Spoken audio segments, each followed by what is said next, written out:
He can jump up there.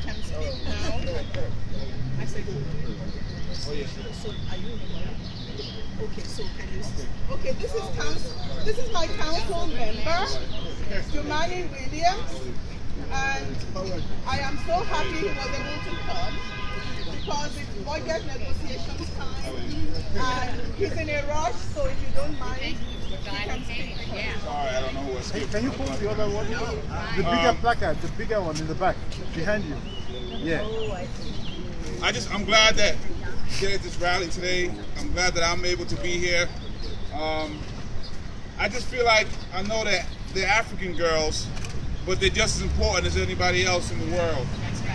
And I have a feeling that if they weren't in this African nation, a lot more will be done right now. Yes.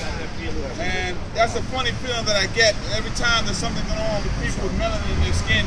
The whole world doesn't pay attention the way they should. But these are hundreds of little girls that are still missing. And the United States and the United Nations, as far as I'm concerned, are not doing enough to make sure that these girls come home to their mothers and to their fathers. Yes. You know, and President Obama, I gotta say it, I think should be doing a lot more to make sure that these girls are returned home. It's not enough to talk about it. It's not enough to send the PSAs. It's not enough to send the hashtags. We gotta do more. These women and these fathers are looking for their daughters. They are important. Their blood is important as anyone else in this world. If we do it for one nation, we should do it for all nations. I'm just a council member in Brooklyn, but I'm happy that I can lend my voice to make sure that these girls come back home. Thank you very much. Thank you. Thank you very much. Bring back our girls. Bring back our girls. Bring back our girls. Bring back our girls. Bring back our girls. Bring back our girls. Bring back our girls. Bring back our girls. Bring back our girls. Bring back our girls. Bring back our girls. Bring back Our girls. Bring back Our girls. Bring back Our girls. Bring back Our girls. Bring back Our girls. Bring back Our girls. So, Reverend Dr. Daughtry of the House of the Lord Pentecostal Church. That's good enough. We want to thank Professor Comey. I give a very big hand to all of the organizers who brought us together again.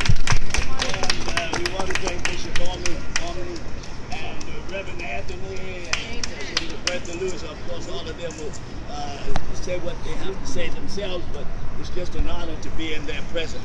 And all of you who are here. Today is the Day of the African Child, but importantly, it is also Soweto Day.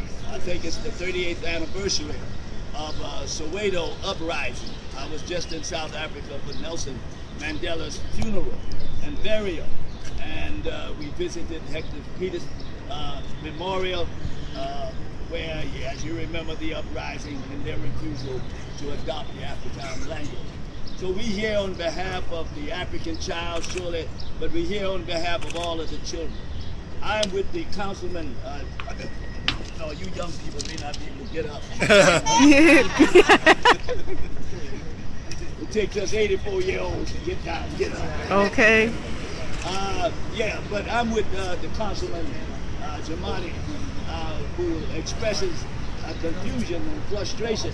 And I go a bit further and say suspicion, because if you can identify a moving object from Mars, or if you can yacht movements of any kind of animal from the moon, surely you ought to be able to track these girls wherever they are. Okay. So I'm sort of suspicious and frustrated and angry because I just refuse to believe that all the technology in the world and all these nations that are supposed to be concerned can't put their technology to work, can't put their heads together and identify, and not only identify the girls, but identify every movement they make, and not only every movement they make, but every movement Boko Haram make, and anybody else make, if they really wanted to make those observations. So we are here to continue to keep the pressure on. We will not go away. We're not going to quietly quit. We're not going to throw in the towel. We're not going to get tired. We're just going to keep on. Sometimes there'll be a few, sometimes there'll be a many, and sometimes there'll be 2 or 3. Yes. But you know, I have a scriptural background that says that wherever 2 or 3 are gathered in my name, said Jesus, I'm in the midst. And so when you gather for righteousness, and when you gather for a just cause, and when you gathering for abuses, when you're gathering to try to make things right, always keep in mind you're never alone. Yeah, never get discouraged by the numbers, never get discouraged about who show up and who don't show up. Always be conscious of the fact that if you show up and one other person show up, the Almighty God is in the midst. And I don't know about you, but I'd rather have God on my side than an army marching up and down the hillside. And so I'm encouraged by your turnout and by the organizers. We have more activities, more rallies coming along, and eventually I believe we're going to win. I approach every situation, not in doom, not in gloom, not in helplessness, but with the glad and assurance that we will win because we're on the right side. Yeah, when you're on the right side, I just believe right will ultimately win out. Although, as the poet put it, it seems sometimes that wrong is on the throne and right is on the scaffold. But again, beyond the dim unknown, there stands the God who's keeping watch above his own. And so we're on the right side. We're going to win this battle. God bless you. Back into the hands of the organizers.